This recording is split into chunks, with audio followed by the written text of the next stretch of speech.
We're live. We're live right now. It looks like we're just gonna take a minute or two here just to wait for people to get on before we start talking. But Gotcha. yeah, or before we start talking about anything important. Right. Yeah.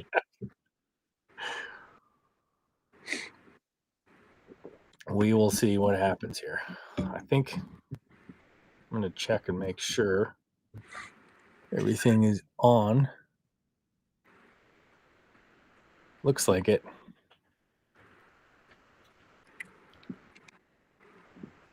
Looks like everybody's there. Private. Let me make sure we got. Let's just go.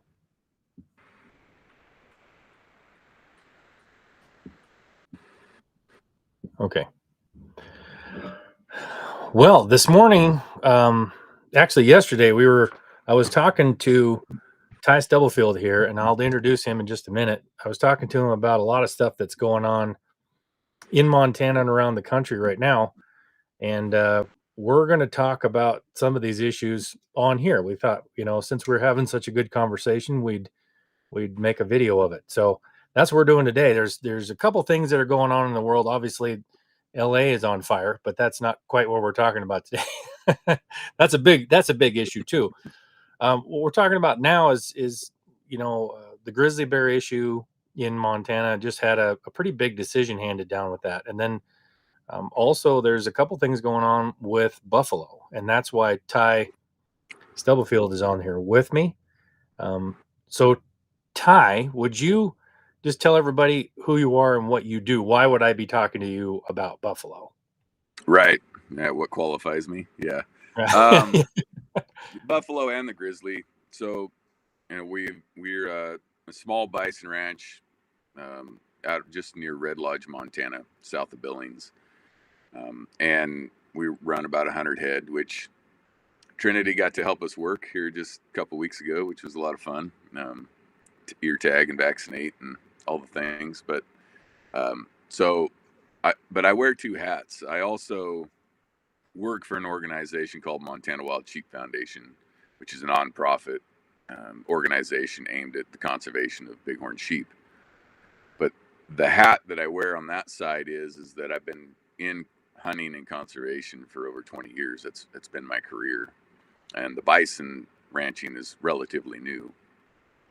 So I understand both sides of this, both of these subjects, grizzly bears and bison, from the point of a hunter and a conservationist, and also the point of a private landowner and a rancher, in agriculture. And both of these things impact, not only hunters and conservationists, but also private landowners and ranchers. And so I think that gives me a pretty unique vantage point into both of these subjects. Exactly. So the other day, I think it was yesterday or the day before now, the time is slipping by me. There was a decision handed down by the National Forest Service, right? Was it the Forest Service or it was handed down a decision on the grizzly bears? Yeah, so U.S. Fish Wildlife Services manages wildlife. Forest Service manages the land. They manage the real estate basically, and it's kind of convoluted because it's all under one umbrella.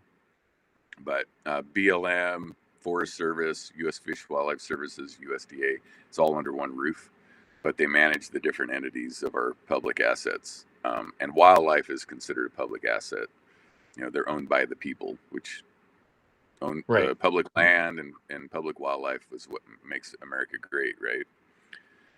Right. And yeah. So U.S. Fish Wildlife Services recently, under pressure from the states, from Idaho, Wyoming, Montana, made a decision to not delist the grizzly bears, and quite the opposite. Go ahead. So let's talk about that first, because I don't know how many people think that grizzly bears are endangered, but there's something called the endangered species list, and I think we have to cover that a little bit so they can understand listing and delisting. So was it Montana, and Idaho, and Wyoming that put forth like they put a petition or something forward like we need to it's time to delist the bears.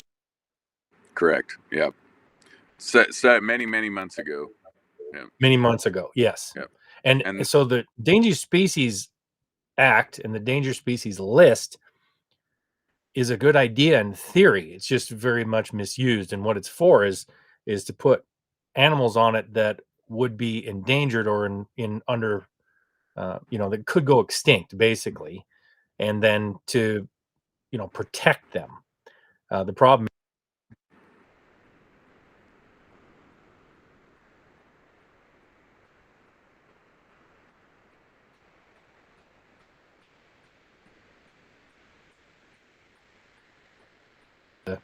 Am I going in and out, or can you? Yeah, I lost your audio there for a minute. You can hear me now, though? Yeah. Okay.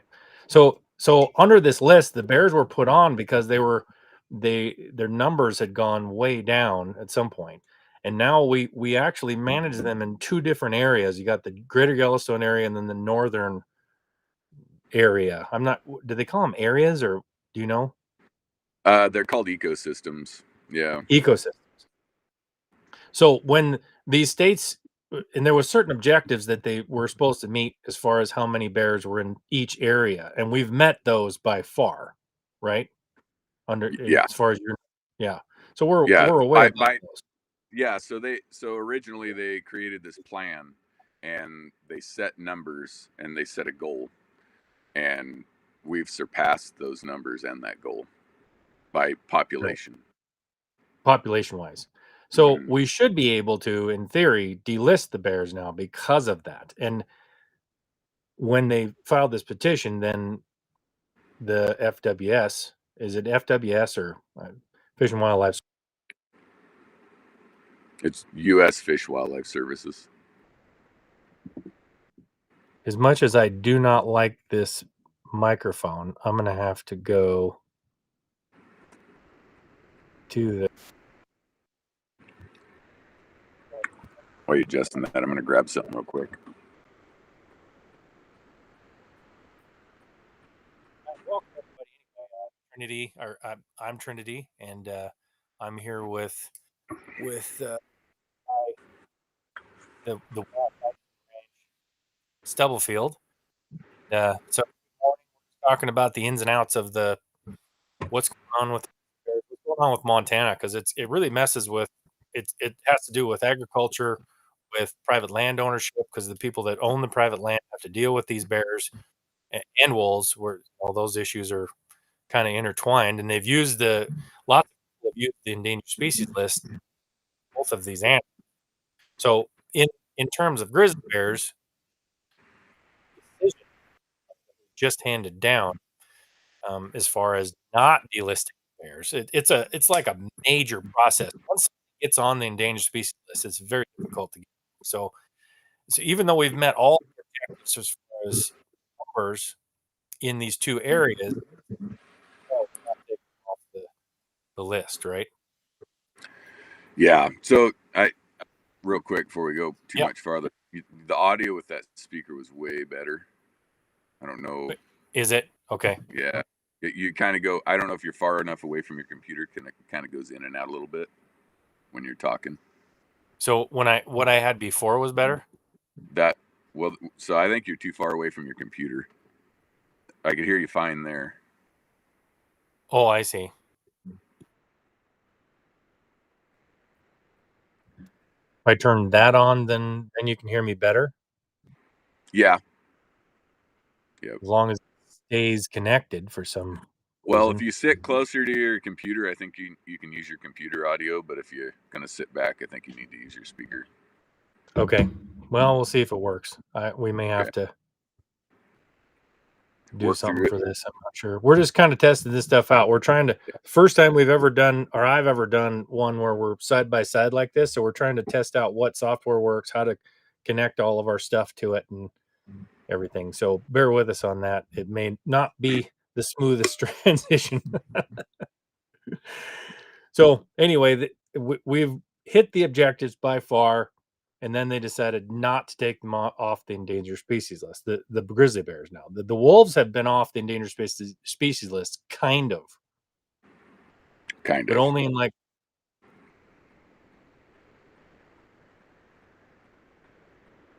They did something really weird with that because they only did it in certain states, which I didn't even know was a thing. But Well, the reason for that is the specific state management plans. Idaho and Montana had conservative management plans for their hunts, and that's what it boiled down to, is what the states were going to do to manage them. Wyoming kind of shot themselves in the foot when they basically, it was kind of a free for all, so to speak. It was pretty open. They weren't managing the numbers, the tag numbers, the harvest numbers. They were basically wanting to manage them like a fur bearer. and we're talking about wolves now, not grizzly Right, bears, because correct. Yeah, trying to get grizzly bears on there, not going to hunt that many of them. Correct. no, Even if we do get no. them off the list. In fact, they were delisted for a short period of time, and there were hunts. Wyoming and Montana were going to hunt. They did the drawing. They drew names, and it was I think it was 2 or 3 bears in both states, like combined. Like Idaho's going to harvest 1 bear, and Montana or Wyoming's going to harvest 2 or something like that. It was a low number, and they drew the names. And just days before the hunt, the animal rights activists managed to get it shut down. They held pulled a lawsuit. Got it shut down, and the judge basically relisted them to prevent the hunting, and Right. which is it's ridiculous, because there are more bears killed by conflict.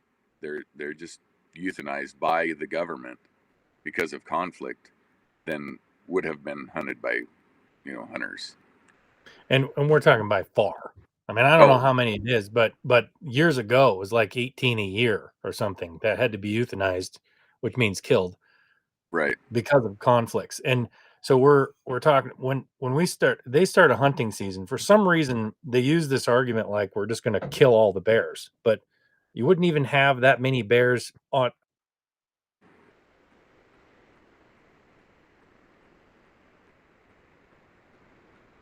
You dropped out again. Audio. That thing will not stay connected. Got any duct tape and baling wire? Yeah. That is really worthless for me. It doesn't make, oh man, how frustrating. It's good though. I'm I just can gonna hear have you. to get really close here. Now, I guess I just have to be really close. Can you hear me okay when I do this, or Yep. Yep. as long as I'm nice and close here? Yeah. People want to see your face. Yeah, I guess so. I guess I have to get close up. So anyway, that's kind of what's going on with the grizzly bears, is it's really making now they've put them back on the endangered species list. But how they did that, the reason they could do that is because they said, well, we're not going to, because you're way over objectives in both of these areas, we're just not going to count those areas anymore. We're going to make Montana one area, because otherwise you'd be way over objective and you'd pretty much have to delist them, I would Yeah. think. Yeah. So I just read a recent article.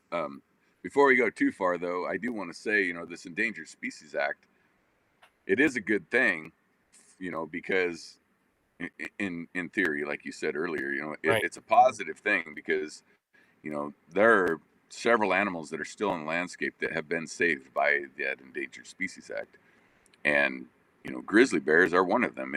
It's a success story. We have brought them from near extinction back to a viable population, which is what that Endangered Species Act is designed to do.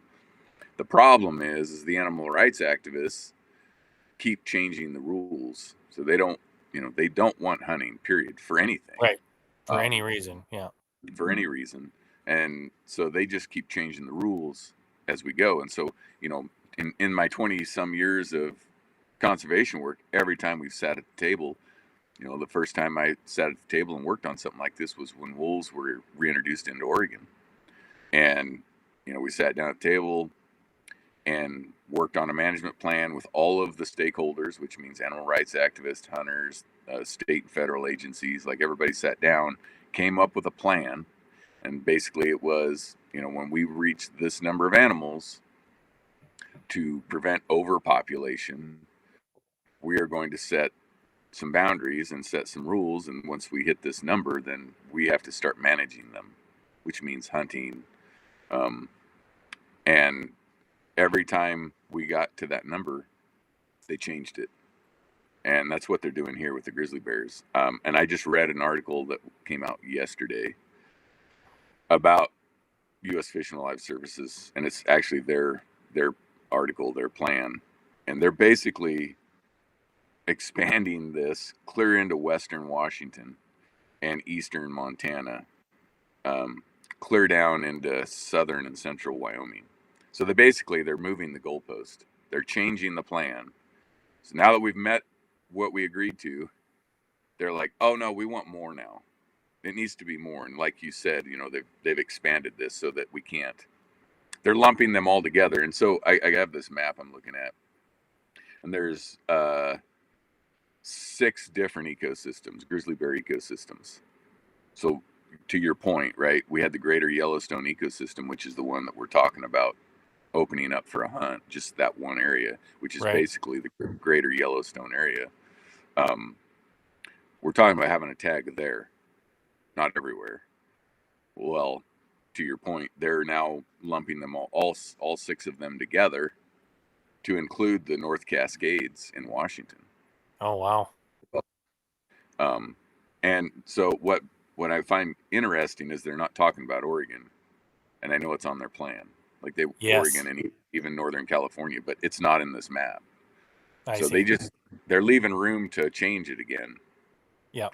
And one of the things that I think we run into all the time is the conversation about what is the best way to manage an animal back to good numbers, right? And we're talking about a predator here that actually is dangerous to humans. It's dangerous to lots of things. So you have human conflict a lot with an animal like a grizzly bear, and they've dealt with this a lot in Africa. So some people believe you just stop hunting altogether, and that will all automatically eliminate all problems with this animal. But that's not necessarily the case all the time, and at least in my opinion.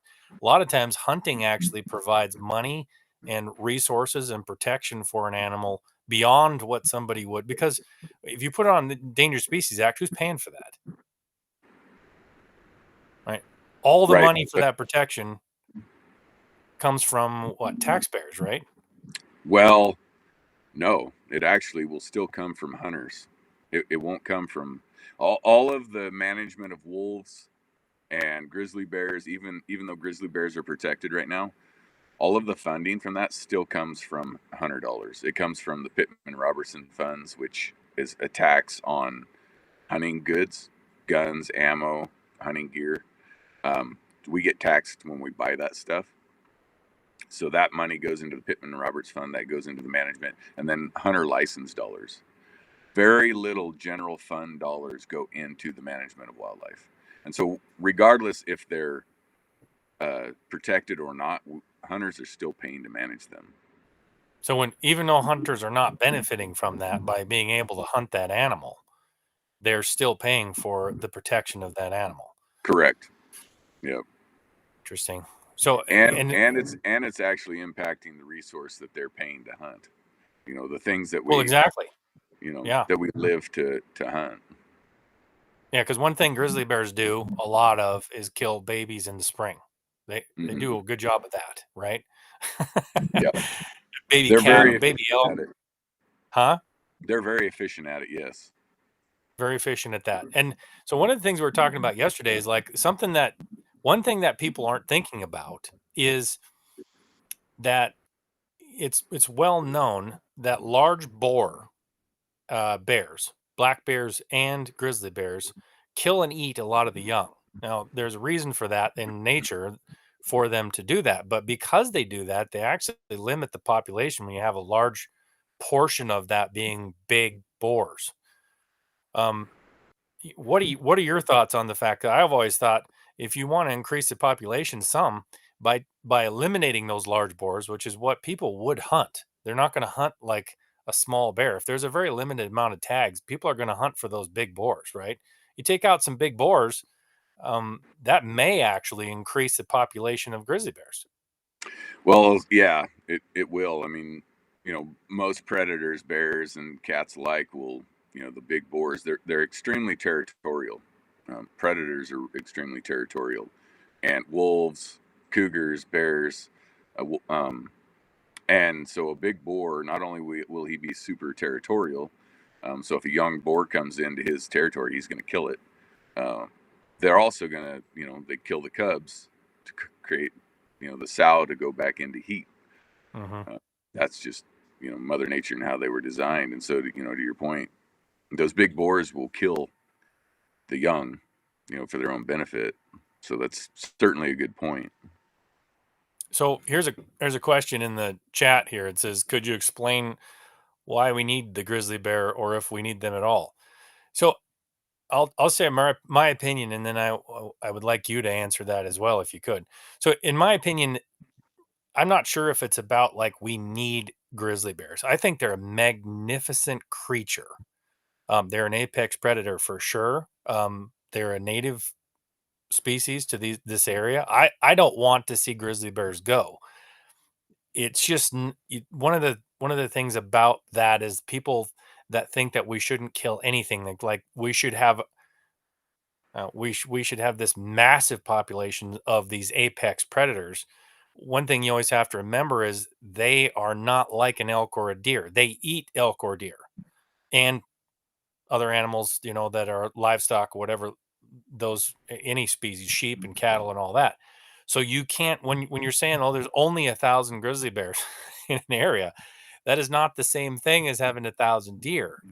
You can't have the same number of grizzly bears and wolves as you do deer and elk. That would be you wouldn't have any deer and elk after 2 years, right? They would just Right. eliminate all of them.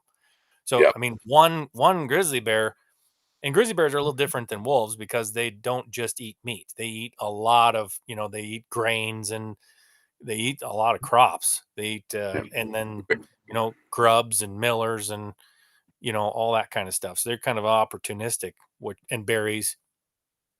So that's my opinion. It's not that we necessarily need them. I think we want them on the landscape. I think hunters would want them on the landscape. And if you make them a hunted species, they're even going to be more valued as a species on the landscape. That's my opinion. How would you answer that question, Ty? Yeah, I agree with you. And I think that most hunters don't want to see them removed from the landscape. I think from a hunter's aspect and ranching aspect, coming from somebody who lost a bison bull to a grizzly bear, we just want them to be managed. Their numbers.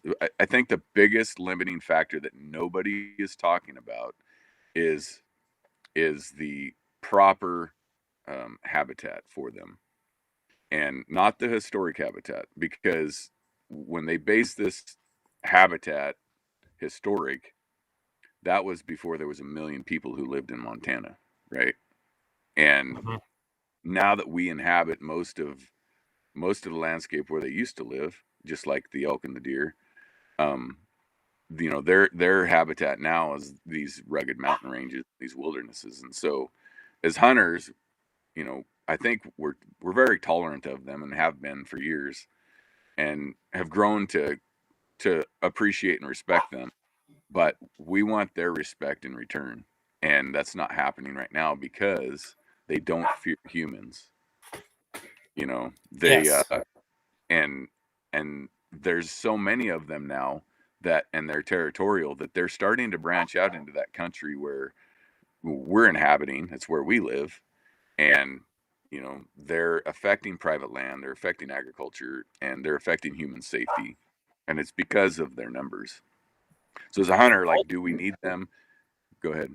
Yeah, no, keep going. I just got to open the door here because my dog is barking at me. Okay.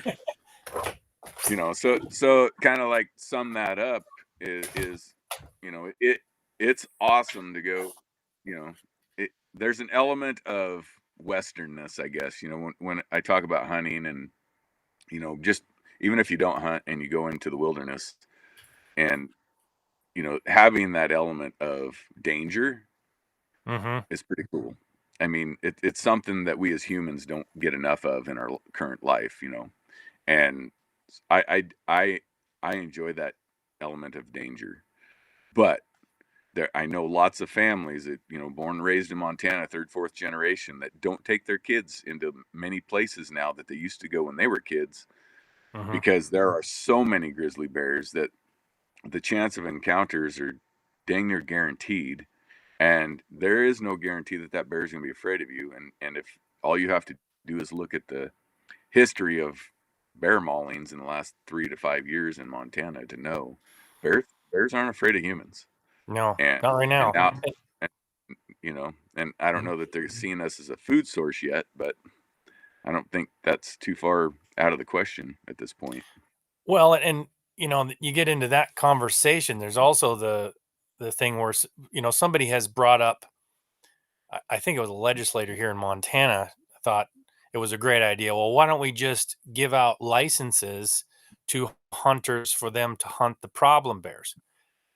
In my opinion, that doesn't actually help the problem that you're discussing. I think if you give out a limited amount of tags and let people go out and hunt a bear, these bears most of these bears will figure out that they're being hunted, even the ones that aren't being shot, because right now they're not pursued. These bears are not pursued. They feel that they own everything, and humans are not a threat to them. But if you start stalking some of them and actually hunting these bears, and then oh, I don't want to shoot that one, so you leave it alone, that bear is going to think a little bit differently about humans after a while if it gets hunted a few times than it would necessarily. So I think this would have to be proven out, but I think that part of it is a benefit to humans because they might start getting some of that fear back. What do you think about that? Yeah, I agree with you 100%. And anecdotally, I have an example because it's not scientifically proven, but I went up and hunted, and with my brother lived in Alaska, and I got to go up there and we did a big float trip and a hunt. And you see a lot of these videos and these photographers that are taking pictures of grizzly bears, brown bears up in Alaska, and they are, you know, dangerously close to these bears, yet the bears don't attack humans, and they're tolerating each other in very close proximity. And the bears aren't afraid of the humans. Um, a big part of that is that there's a good food source there, right? There's salmon. They're usually salmon fishing, and then both the humans and the bears. So there's a good food source there, and the bears aren't starving. Um, I went up there and hunted an area where the bears are hunted, and I was archery hunting for them, and I was putting a stalk on two really big boars, and the wind changed, and I was like, well, I'm not too worried about the wind. And for folks that don't hunt, when animals smell you, they usually leave the country, like they run Hmm. if they can smell you. And animals have a really good sense of smell, and bears have quite possibly the best nose on the face of the planet. Like they can smell everything from a long ways away. I was Yes, like, they well, can. these are yeah, and so I was like, well, these are grizzly bears. These are big boars. They can smell me. It's not gonna affect anything. And so I kept on my stalk, and it looked like somebody had smacked that bear on the ass I could see when he smelt me. And that bear took off running, and I saw him probably a mile and a half away, still running. But he did not stop running when he smelt me. And that is in an area where they are hunted. And the salmon were running there too. Um, Hmm. so to me, it was an anecdotal evidence that what you just said is true. If they're pressured, if they're hunted, and bears are extremely intelligent. Both Hmm. black bears and grizzly bears, they're extremely intelligent animal. Um, and so that to me was just like an eye-opening, you know, opportunity to see that. And he's probably still running it today, but Yeah, right. yeah, And there's a lot of um I've heard of a few stories in the last couple years, and these bears right now, because they're on the endangered species list, these fish and game organizations have to do everything in their power to not euthanize that thing, and they'll take a problem bear that's breaking into somebody's camp over and over again and to move it to a different area where it just breaks into somebody else's camp, and you're just Yep. asking to get somebody killed there Yep. before you ever do anything. And if you have this, what we're talking about, this hunting element to it, I think a lot of that will be eliminated over time. It's not going to happen overnight, but as these bears learn that they're hunted, they're going to be much more timid in coming into your camp. It's not going to eliminate it. There's always going to be that bear that's brazen enough to try to break into something, but I think it's a very good. I think it's a very good thing, and I believe that you have an opportunity with grizzly bears to even make them more popular. If you open up hunting to grizzly bears, and I think it just becomes even more focused on that animal, and it brings more attention to helping them thrive. The more hunters can hunt something, especially a trophy animal or something that's like a grizzly bear, which is an apex predator, you're going to have more and more conservation efforts to make that animal thrive even more, to be more prevalent. It's the way it works. When you limit everything, if we took away hunter dollars from providing habitat and managing grizzly bears, so that the general public had to pay for their protection, but they're not benefiting from them in any way. It's happened over and over and over in Africa. Eventually that animal just starts disappearing because people don't care about it anymore. It's Yep. not relevant. It doesn't have any value. Then it's just a problem, you know? Yep. That's a fact. Somebody made a comment earlier. It's scrolled. It's up in the comments there a little bit, but asking if we should turn the management of them over to the states, and that's exactly what we're trying to do, and that's what the Hmm. states are asking for. And somebody else made a comment, and to clarify, there's a difference between endangered and threatened, and I misspoke when I said endangered. They're on the threatened list, so Okay. they're not endangered. They're I mean, that does matter, but and they're right. So wanted to clarify that point, but um, yeah, I mean, when bears are hunted and hunters have more ownership of that, because at the end of the day, we're footing the bill. We are paying for it. The general public is really not paying for any wildlife management. Right. And so that's fact. Like if we took funding away from wolf and bear management, um, you know, those animals would go away. Yeah, they would be problems because your conflict Mhm. is then the only thing that people see, right? Yep. The benefit is gone. The conflict is there. Maybe not in Yellowstone Park, but everywhere else, right? And people have a problem with the hunting of like wolves around Yellowstone Park, but that wolves range 150-mile in a loop. I mean, they're not staying in Yellowstone Park. They're affecting ranchers and hunting and everything for 100 miles in several directions. So it Yeah. you're going to have a problem with that. You're not the thing isn't fenced. I mean, Nope. So yeah, the biggest problem is the folks that are actually trying to protect them. Like you know, um, yeah, that they actually create this disdain for the animal because they again just keep moving that goalpost. They keep changing the game, and they doing everything they can to prevent the management of the species. And people starting to lose patience, and it's yeah, it's just like if a football team was you know if they were playing football and it's like, oh, in the middle of the game, let's change the rules. Like, no, you can't do that. It's what's happening here, and people are growing frustrated, and that creates hatred and anger towards the animal, and it's not the animal's fault. They're just doing what they do. But when these animal rights activists keep pushing this and keep pushing this, um, it creates that lack of tolerance and that lack of um, appreciation for them. well, exactly. that, and we're talking about, grizzly bears, but this can apply to wolves. I mean, if you have them on the threatened species and then you keep saying, oh, we got to have more, we got to have more, what they should be doing is saying, touting this as an incredible success story that we brought Hmm. grizzly bears back to the numbers of overabundance. But instead of doing that, they want to keep harping on the fact that, oh, we only have this many, we only have, they will never be satisfied. And this probably is a rabbit trail, so we don't want to go too far down it, but a lot of these environmental organizations now are just making money doing that because of the Yeah, litigation problem. So I'm not even 100%. positive if it has a lot to do with the animal itself. A lot of these places have found a way to make money at this, so they have to keep it on the endangered species list, or that loses revenue for them. And that's really sad that that's Right. become a money making And, thing.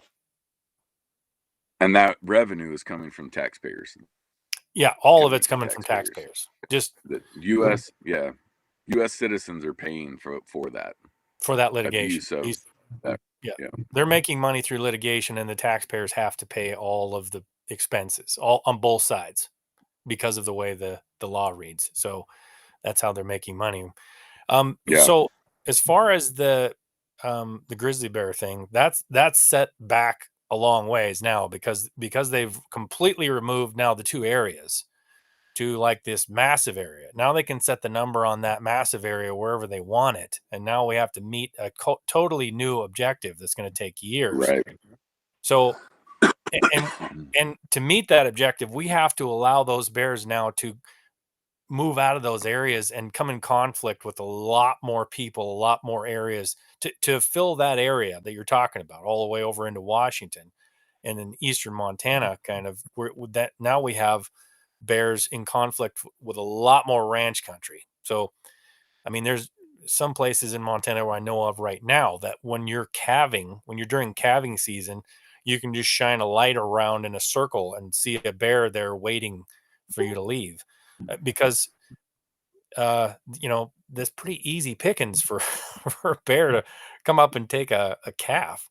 So hopefully the new administration is coming in will change some of the leadership, and I don't know if that's going to change things or not. It's not given the courts. Basically, what we're doing now is we're managing wildlife with courts, Yep.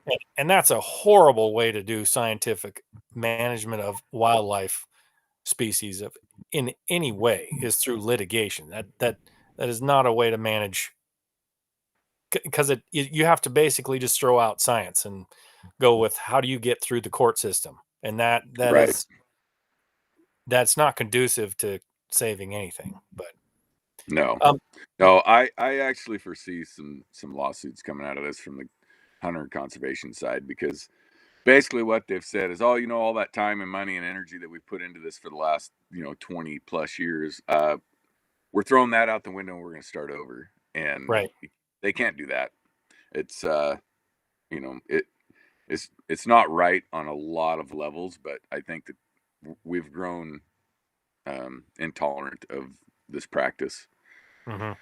And I foresee some litigation coming out of that, and I do hope that you know some of the, like you said, um, some of the new leadership coming into the country will help turn this back around, and like I said, we don't want to see them removed from the landscape, No. but they have to be managed. And this map, I don't know how we pull this up live, but I do kind of want people to see this map. Um, Kind of gives you an idea. If you can see, so you can see Idaho, Washington, Wyoming, and Montana. Oh, you got the whole state of Washington in there.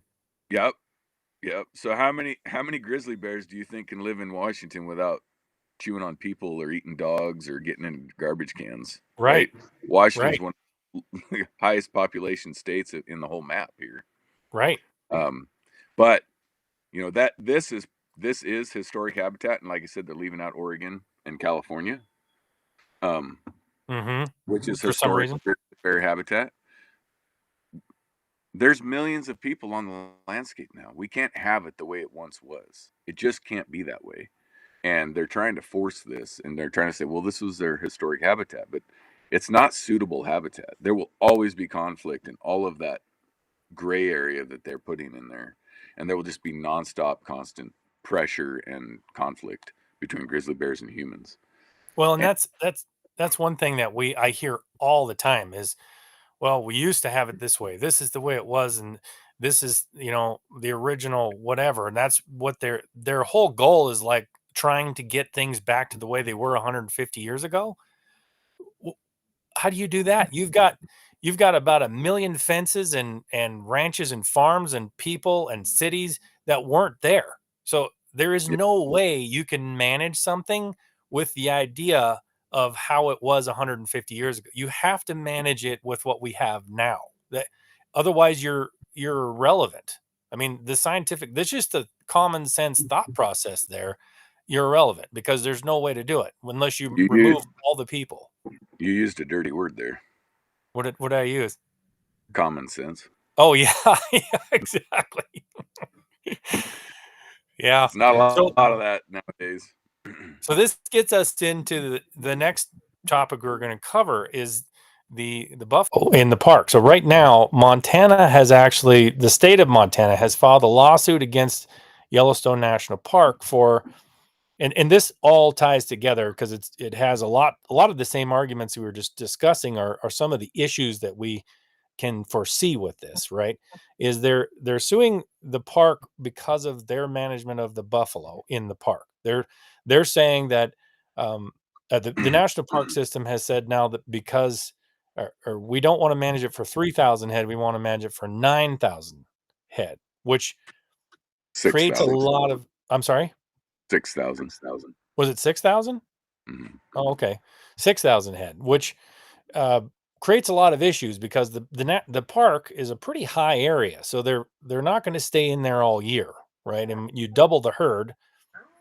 That's why they put the wolves in there in the first place. It supposedly was to manage the herds in Yellowstone of bison and elk to help the production of the grass because everything was getting overgrazed by horrendous amounts, and they were just nothing to eat in the park.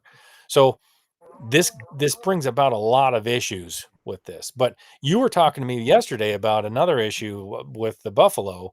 There's one of the thought processes that we need to have buffalo running on all of our public land like they did in the old days, right? Right. So as a buffalo guy, because you raise buffalo yourself, what do you think about this as far as having like buffalo everywhere on our public land? Yeah. So I live on both sides of this fence, literally. Yeah, which I As thought a was kind of interesting yeah, as a hunter and a conservationist, I would love to see the bison return to the landscape like elk and deer, grizzly bears and wolves, for us to be able to manage and hunt as a public resource. Because right now, if to hunt buffalo or bison, it's really hard to draw a tag on the few public herds that do exist. Um, but on the flip side, I understand the issues. As because bison, like elk are extremely hard on fences. And buffalo much the same. There's not a lot that can hold a bison behind a fence. If they're only stay behind a fence because they want to, like right? ours, they there's nothing that can hold a bison in unless it's concrete or 7 foot tall or guardrail or some solid metal or steel concrete structure. So they would wreak havoc on the landscape as far as uh, fences and that sort of thing. And they also they do carry brucellosis here and there in the wild herds. As a rancher, I'm mandated to vaccinate for brucellosis, and that's the only thing that we vaccinate for, and that's in our breeding stock are Uh, vaccinated for brucellosis. No, I thought this was interesting because it's not something that I think about a lot because so Montana, um, classifies bison a little different way. And then if you could talk about what that classification is and what that means, and then um, why that would be different than the buffalo in Yellowstone Park running loose. Yeah, it's kind of a gray area there. You know, Montana manages buffalo and bison as livestock, and so they're not managed as wildlife. Where in other states, they're managed as wildlife, and so they can mandate vaccinations and that sort of thing, but the animals in Yellowstone National Park are wildlife. So basically, when they leave the park and come into Montana, they're hunted, but they're shot, but they're not allowed to basically roam free. It's just not something that Montana wants, and that's to help prevent the spread of brucellosis. So brucellosis, this was brought kind of as a larger issue. If anybody's seen the episode of Yellowstone that showed all these calves, dead on the ground, um, because of buffalo got in their herd or something. Yeah, thanks, Brucellosis, huh? Said thanks, Yellowstone. Yeah, thank you so much for that one, huh? Yeah. And number one, that's not going to happen because any of the herds of cattle around Yellowstone National Park are required to have a vaccination for brucellosis, correct? Hmm. So Yeah, cattle and bison. statewide, but yeah. So then, so you have a herd of buffalo that in the park that actually is carrying brucellosis, but the herd you have is required to be brucellosis free, means they're vaccinated for it and tested for it. So it's the same thing with eastern Montana. All that stuff is anything in Montana has to be brucellosis free. Now there's elk that carry brucellosis, and brucellosis is a something that causes animals to abort their like calves, for instance. Like cattle will abort their calves. So will elk, so will buffalo, but it's carried around in wildlife, and then interaction between wildlife and domestic animals is what causes the major issue. But it's pretty much controlled, right? I mean, this isn't a huge issue as far as, at least not the way Yellowstone showed it. Right. Yeah. So, did you explain what brucellosis does? A little bit. It causes something to abort their babies, but Yeah. So they basically, if an animal has brucellosis, they'll get pregnant and take the fetus to full term, and then it'll abort. And so basically, there's no reproduction in the herd. Um, but just because one has it doesn't mean the whole herd has it. But it does spread, and it spreads through that, the placenta and the aborted fetus on the ground. And the herd in Yellowstone, you know, I don't know that they've ever done a study on that herd in Yellowstone to verify if they do or do not have brucellosis. I know that historically there was a herd south of Yellowstone, and by historically I mean in the late 1800s, early 1900s. That part of the herds that helped save the species, that herd had brucellosis, and um, it dang near went extinct on its own. But the problem is the state's afraid they can't manage that disease, through the wild populations, and so they're using that as a reason to not want them on the landscape and as wild animals. Um, so that's that's where I'm in a conundrum. I'm like, yeah, I get it, I understand that, but there are no confirmed cases anywhere of bison transmitting brucellosis to livestock. right. There's Only elk one, to but livestock, there's as far as I'm lots. Yeah, aware. Yeah. there's lots of there's lots of. They just recently did a study right here where I live, a brucellosis study, and where they for elk, where they tagged elk, and it was like a 4 or 5 year study, and none of the elk around here had it. But it's, it's a thing. But I think that the the deal is they're not going to eliminate elk from the landscape. Mm-mm. So we're stuck with that. So I don't know, some of the concerns I think that aren't being talked about by the agricultural community is that, not only are buffalo hard on fences, but they compete for feed. And a lot of these public allotments potentially could have buffalo on them, and they would be eating the feed that the cattle would be eating. And so that's a concern.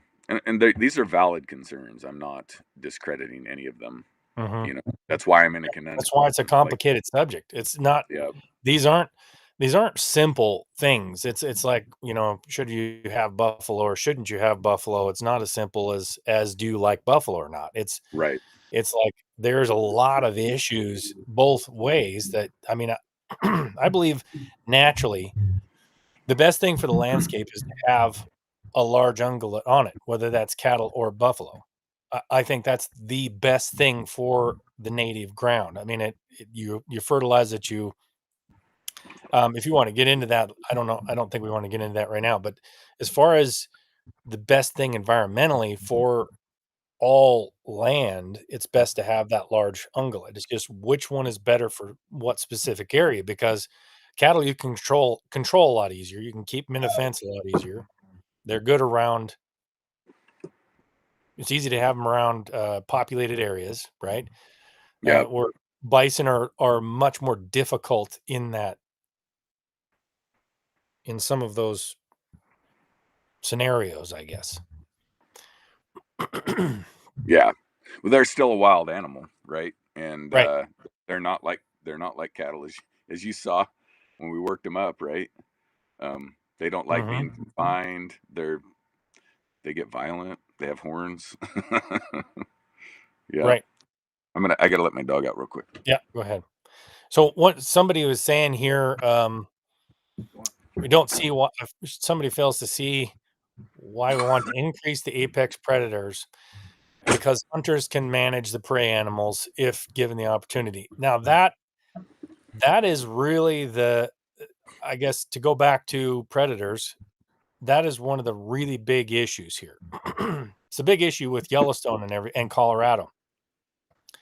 When I went down to Colorado and did a series in Colorado about the wolves, they were talking about even the University of Colorado put out a study, because everybody was saying how using that thing that came out of Yellowstone, where all the willows came back because of the wolves. That was like, I heard that when wolves were introduced. I heard that all the way back east, and I was like, what? So I started looking at the research, and then what they discovered was that had very little to do, most likely very little to do with the wolves. It had much more to do with the beavers damming up the water and letting the water actually seep into the ground. And that was what was bringing back the willows. But so overgrazing was a problem in Yellowstone, and they used wolves as a tool instead of hunters, to limit the number of elk and deer and everything in the park. In theory, for some reason, people think that wolves are going to automatically find this perfect equilibrium because that's what they did for thousands of years, and we'll never have an excess of animals or an under or a what's the other term, excess or a lack of animals and prey animals with wolves. They'll just automatically regulate themselves, which they won't. But then when they put wolves in Colorado, everybody's touting, well, this will really help the ecosystem like it did in Yellowstone. The difference is that hunters already manage the herds of elk and deer populations in Colorado. So there wasn't an overgrazing problem where so the real question becomes, when you have people that try to eliminate humans from the food chain or from the predator chain, I would say that's an issue, because in my mind, they're one of the the largest and most controllable apex predators. You can really control how many animals hunters take with quotas and regulations and everything. It's really hard to tell wolves, okay, you only have a season, you can only kill elk from, until April, because wolves don't care. They're going to kill whether they need to or not, or depending on the population of the game animals. They don't care what the season is or how many there Right. is. So I would rather see a minimum number of apex predators and use humans to manage game numbers myself. I'm not saying I don't really want to eliminate from apex predators from the ecosystems. I like to see that. I just think humans are being tossed out, and they're one of the biggest players and one of the Yep. best tools. We're part of it. Like, we're part Yeah. of this. People fail to recognize or want to admit, we are an apex predator too. When people want to compare Yellowstone to the rest of, the Yeah. ecosystem outside of Yellowstone, the thing missing in Yellowstone is hunters. Right. Like, we're not allowed to hunt there. So for all intents and purposes, it does make sense to have grizzly bears and wolves in Yellowstone. I can see the benefit there, but outside that boundary of that park, like you just said, hunters are the best management tool for all wildlife, populations, and we're footing the bill. Like, we're paying for this conservation. Well, I think that's a big key to understand. When hunters manage wildlife populations, they're paying to do that. So the money is going to managing not only number of elk and deer, but wolves and bears. When you allow bears and wolves to manage, if you just were to allow bears and wolves to manage the wildlife populations and eliminate humans from it, who's going to pay for that? Because that is a costly venture. It's kind of like the same thing to me with timber. Harvesting timber is can be messy, but it can be really good, right? It's Mhm. actually a huge benefit to the forests, and it brings in revenue and jobs. As soon as you eliminate logging, and then you have to manage your forest by either letting it burn when a wildfire goes through, or manage it with controlled burns, you're doing the opposite. You're taking all of the money out of the system from logging, and then taking even more money out to manage the forest. And that's what they're trying to Yeah, do. If you eliminate humans from hunting, you're doing the same thing. Instead of putting money in with hunting that actually does the job of managing the animals, you take that away, and then you have to spend everybody else's money to manage the predators so that they don't overmanage game animals. yeah, yeah. To point to your uh, logging comment, um, I find it funny how environmentalists are anti anti logging, but trees are one of the most renewable resources on the face of the planet. Oh yeah, Like, absolutely. everything around us is made from trees, and Mhm. they're renewable, and they grow fast. And I just always, because I came from the logging industry, I grew up in Western Oregon, and just always baffled me that, like, they were against logging, but it's probably one of the most renewable resources. Not like oil, Right. um, a lot of the other things that everything's made out of that's got a shelf life here. Trees will always be, and will always be be able to manage them and utilize them as a resource. Like I said, some of it can be greasy, just like hunting. If Mhm. hunters were left to their own devices, this is why the Endangered Species Act came about. This is why wildlife agencies came to be, because we have proven as a species that we will hunt stuff to extinction. Right. Um, Bighorn sheep's one of them that we've returned back to the landscape that were hunted to dang near, extinction. So we do need state agencies to use science to manage our wildlife, because hunters in themselves will get greedy. Mhm. But you know, the whole premise of this entire conversation is that is the best case scenario. Let biologists and science and states manage our wildlife, Right. and keep emotion and folks that don't understand wildlife and don't understand science and the management, keep them out of the decision making, because at this point the decisions are being made by emotion and not facts and science. Right, which is very, very that's a very detrimental thing for the animals, for the ecosystems, for all of it. And there's something that you said about emotion. I just saw a clip from MSNBC of the fires in LA, and there's this deer, you know, they're saying this deer can't find its way out of the city, right? And there's this little deer coming down the street, and it turns on into somebody's yard.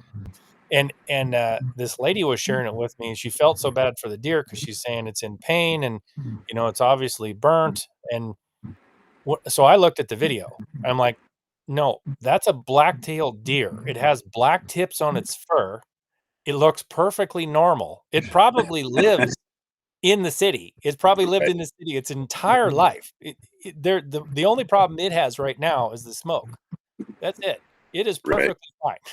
And when you put the emotion on top of it like that with a lack of understanding of what you're looking at, you end up with very bad management decisions. And then when you throw the court system in there too, where somebody can file something in court and overturn scientific management practices, then you just add a whole nother mess to it. So Yep. yeah, it's Yeah. one of those sad deals. We really need the states to be able to manage these predators so that we can manage our whole ecosystem at once with humans and the predators involved. If we just overprotect these predators all the time, then you just end up with a bunch of angry people and angry landowners, and you're harming ecosystems by doing this. Yeah, and something that my own personal experience with predators, and you know, I mentioned before when we lost a young bull to a grizzly bear. Excuse me. Bull buffalo. Yeah, bull buffalo. Yep. It was personal for me because number one, he was my favorite bull. He was going to be our up and coming breeder, and I was attached to him. And the bear basically attacked him, severed his Achilles, and I had to put him down. What frustrated me the most out of that whole scenario is that the state wildlife agency denied that it was a grizzly bear. And at the time, the law has since changed, but at the time, in the state of Montana, I could not have killed, if I had witnessed it happening, I could not have shot that grizzly bear to protect my wildlife or my livestock. And that law has since changed, but that infuriated me. Like that, I was really angry about that. And then to have the state wildlife agency deny that it was a bear, even though, you know, I ended up having his hide tanned because I wanted this proof, but he had a giant claw mark down his flank, which for folks that don't know, like that's right in front of their hind leg up on their side. And there was this giant claw mark on his flank. And so I asked the biologist, I'm like, well, what is the wingspan on a grizzly bear claw? And she said like 6.5 inches, 6.25 inches. And this claw mark was 7.25 inch from claw to claw, you know, wide. And so it was obviously a grizzly bear. Right. So to add insult to injury, like I had to put down one of my favorite animals. You know, as a small bison rancher, like that's a big loss too financially. But then to have the state agency like completely deny that it was a bear that did it, you know, just to protect the bear. That to me, like it for a couple of years, I had a pretty strong hatred for grizzly bears. You know, time has healed the wound, and I tolerate them more now. But this protection of the species to the point of lack of common sense creates, you know, they say, well, we need to live with the grizzly bears and we need to tolerate them. Well, you need to be honest. You know, you just need to be honest and truthful. And the public, the general public that has to live with them has lost their trust in some of these state and federal agencies because of this. And they're creating a bigger divide and making us not want to tolerate them. And that's, you know, something that the general public doesn't see, you know, like, oh, you know, they lost, you know, we lost a bull bison from that, and the state will just give us that money. Well, that didn't happen. If it had been a beef, that probably would have happened if they could have proven that it was a grizzly bear. Well, that's the thing. I think there's a definite misconception, Ty, that anytime anybody loses a livestock animal, they're going to get paid for it. It's not But the case. that's not the case. First of all, you do have to prove that it was a grizzly, and sometimes that's very difficult, especially if you come Hmm. across a carcass that's been torn to shreds. How do you prove that was a grizzly bear? So a lot of that doesn't ever get reported. In Colorado, the process for like wolves killing something, the process, sometimes you can prove it's a wolf. The rancher doesn't even do it because the process is so extensive and so long. I'm not even sure it's worth it at the end. So as far as what I heard is there was only like two kills from wolves in Colorado so far that have been paid for because it's such a extraordinarily difficult process to go through. And we got to understand that we're talking about ranchers' livelihoods. I mean, it's one thing to say, oh, this rancher is rich, and ranchers are very wealthy in one regard. They have a ton of assets. All their money is tied up in the land typically, unless they made Hmm. their money somewhere else, which means that the only way that they can actually access that money is to go out of business and sell it. Right. So somebody, when you think about that as a business owner, it's the same principle as like, okay, I have a storefront and you can let somebody come in and steal from my store, um, because I can't prove that, you know, I can't prove something specific about that person. Yep. Well, that's the same thing. You're stealing a lot from somebody's livelihood, especially somebody your size. When you're, 100 animals, one is a major issue. I mean, that's a big portion of income. So, Yep. Yeah, it's impactful, you know. mhm. And so yeah, it's the animal rights activists, environmentalists, and that crew, they really are more detrimental to the wildlife and landscape than, you know, they're Which causing more harm than that's good, the sad reality. Mhm. because the reality of it is that at some point enough is enough, and rather than me tolerating grizzly bears and or other ranchers in any of the states where they live, if I'm going to get robbed by this animal, Mhm. I'm going to take matters into my own hands. and Right. and if the federal or state government doesn't do it, I'm going to do it myself.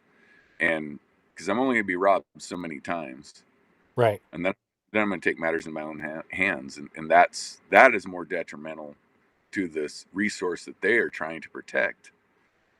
um Yeah. so they're causing more harm than good.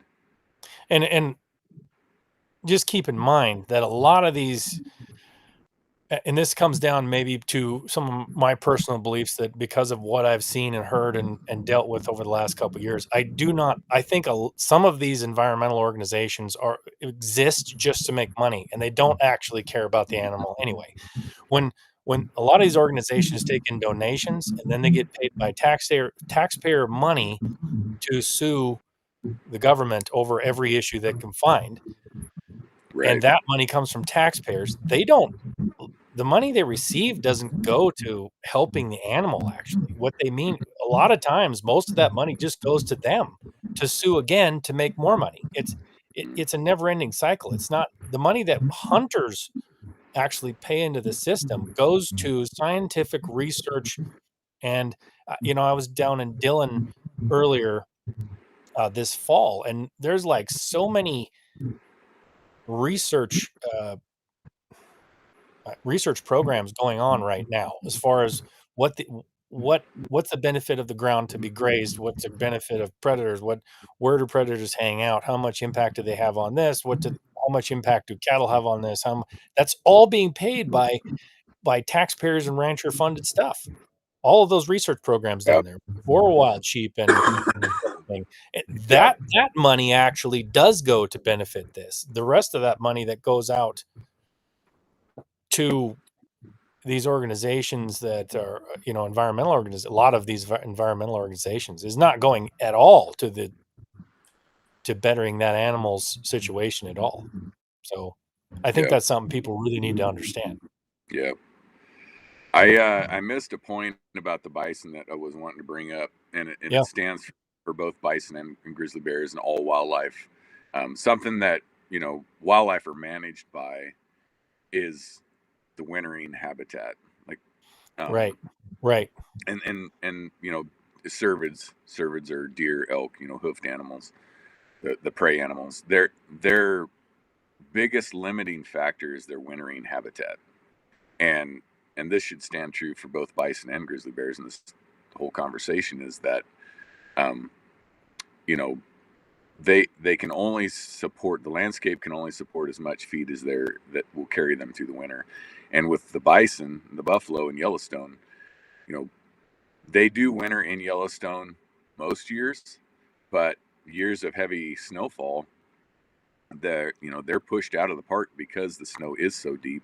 They can't get to the vegetation, and so they seek lower elevation and less snow. Well, that pushes them out of the park.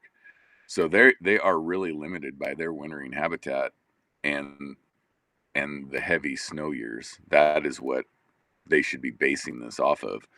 So if they run this up to 6,000 bison and have a heavy snowfall, at least on the Montana side, if they have 3,000 buffalo come out of the park, there's enough hunters to shoot all of them. That I get on the list every year, and it's not really a hunt. It's more of a harvest, because you're just shooting buffaloes. They come across the property line, and as soon as they step foot onto Montana state land, they're going to get shot, and it's for the food. But they really need to take that into consideration when they're thinking about increasing this population, because they could put a lot of time and effort and energy and finances into growing that herd, and at the end of the day, that hard winter habitat is going to be the limiting factor. Well, and if they're not allowed to hunt them, when you have 3,000 buffalo coming out of the park in 1 year, all of a sudden, if you have a tough winter and a whole bunch of them come out of the park, that has a major impact on a lot of private land and fences and everything. That's a huge amount of buffalo, right? Mm-hmm. So Yeah. there's a lot of issues with upping, and you're talking about winter habitat. The Yellowstone Park doesn't have a lot of wintering habitat. It's very high. Mm-hmm.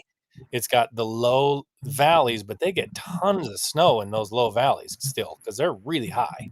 So when you have really bad winters, these animals come out quite a ways to find some ground where they can get back to the grass that they need to keep them alive in the wintertime. And that's what we're talking about. So, I mean, it's not like they have the wintering ground for these animals. They're just, I don't know where they're getting the numbers from that they can sustain that many in the park.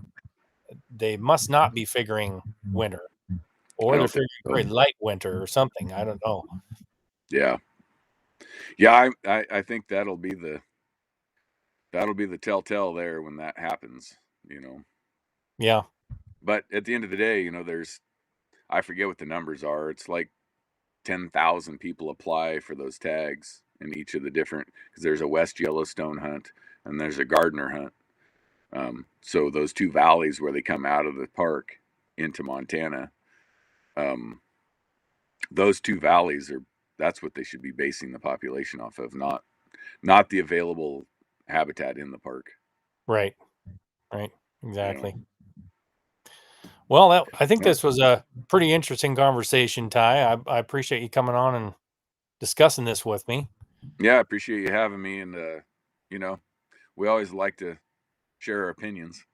Right. Yeah, we got a lot of those. So, yeah. And, stay tuned, because I'm going to release the video. I'm going to be editing and releasing the video that I did with Ty when we worked his buffalo. I'd never done that before, and vaccinated them for, because a veterinarian has to vaccinate them for brucellosis. It's kind of a dangerous vaccine, so you don't want to stick yourself with that thing. It can be really bad for you. So there's a veterinarian there, but you do have to run them through a chute, and they're not the same as cattle. So that should be an interesting video. Yeah, it'd be great. All right. Thanks, Trent. Yeah, thank you.